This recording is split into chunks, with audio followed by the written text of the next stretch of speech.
রাজধানীর market, shopping mall কিংবা ফুটপাত সবখানেই এখন ঈদের জমজমাট কেনাকাটা। সকাল থেকে মধ্যরাত পর্যন্ত ব্যস্ত ক্রেতা ও দোকানিরা। পরিবার পরিজনের মুখে হাসি ফোটাতে ব্যস্ত সবাই। হ্যাসেল ফ্রি জীবনের smart companion Walton home and kitchen appliance. দরজায় কড়া নাড়ছে মুসলমানদের সবচেয়ে বড় ধর্মীয় উৎসব ঈদ উল ফিতর। সেই আমেজ রাজধানীর মার্কেট ও শপিং মলগুলোতে দিনরাত সমান তালে চলছে বেচাকেনা। বনানীর বাসিন্দা জাহিদ ও জান্নাত দম্পতি এসেছেন ঈদের জামা কাপড় কিনতে। দাম নিয়ে তাদের তেমন মাথা ব্যথা নেই, গুরুত্ব পাচ্ছে পছন্দ।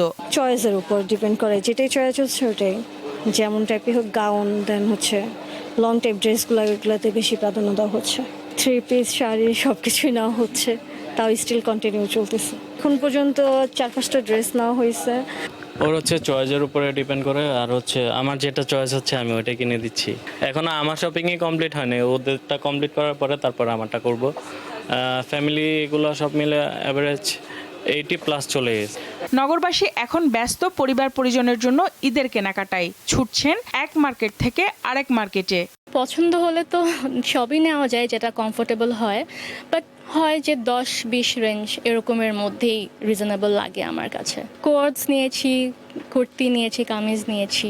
নামি দামি মার্কেট ও শপিং মলের উল্টো চিত্র ফুটপাতের দোকানে। সাধারণত নিম্ন ও মধ্যম আয়ের লোকজন এসব জায়গায় ভিড় করেন। এই যে বাচ্চা, তারপর ওয়াইফ, তারপর ওই ছোট ভাই আছে, এদের জন্য আর কি কিনলাম। না, নিজের জন্য ওরকম হবে না, নিজের জন্য নেক্সট টাইম। ঈদ ঈদ তো ওদের জন্য, ছোট বাচ্চাদের, আমাদের তো আর এখন আর ঈদ নাই। প্রাইস অনেক বেশি, আগের তুলনায় অনেক বেশি প্রাইস, মানে বাজেটের সাথে মিল হচ্ছে না আর কি, বাজেটের থেকে অনেক বেশি দাম। সঞ্জিদা প্লাবনী, দীপ্ত সংবাদ, ঢাকা।